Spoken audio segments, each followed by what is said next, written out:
លោកជិតតារាឆាន់ឌីប្រកាសហ៊ានបដូរជីវិតដើម្បីឲ្យពូជចៅវិនាសក្រោយកើតមានករណីផ្ទុះវិវាទនៅព្រំដែនខ្មែរថៃ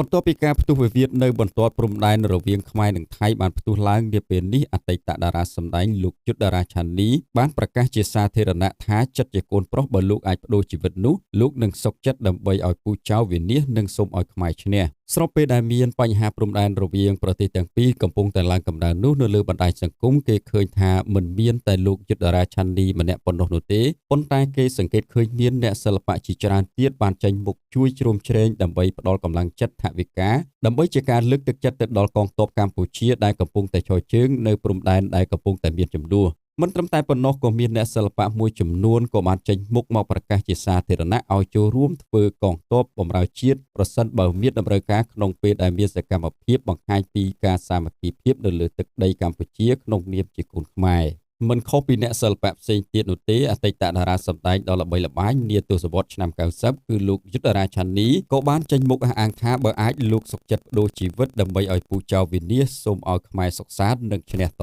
ទៅតាមរយៈសំណេរនៅលើបណ្ដាញសង្គមរបស់លោកយុទ្ធរាឆាន់ឌីបានលើកឡើងថាជាបងប្អូនរួមជាតិរួមពូជរួមឈាមតែមួយនៅពេលដែលឃើញចៅសៀមមកបំពេញប្រហារដល់ផ្ទះខ្ញុំឈឺចាប់នឹងការប្រមាថនេះណាស់បងប្អូនចិត្តជាកូនប្រុសបើខ្លួនខ្ញុំអាចបដូរជីវិតឲ្យពូជចៅវិនាសបានខ្ញុំនឹងសុខចិត្តបដូរសូមឲ្យខ្មែរសាមគ្គីសុខសាន្តនិងឈ្នះលោកបានបន្ថែមទៀតថានៅក្នុងគ្រួសារមួយដ៏ស្លូតត្រង់ស្មោះត្រង់មិនដែលបំពានអ្នកណាក៏តែងព្យាយាមរក្សាសន្តិភាពមិត្តភាពប៉ុន្តែបើត្រូវចោលបំពានប្រហារដល់ផ្ទះតើបងប្អូនណាឪពុកម្ដាយណាមិនខឹងមិនឈឺចាប់មិនខ្លោចផ្សានោះ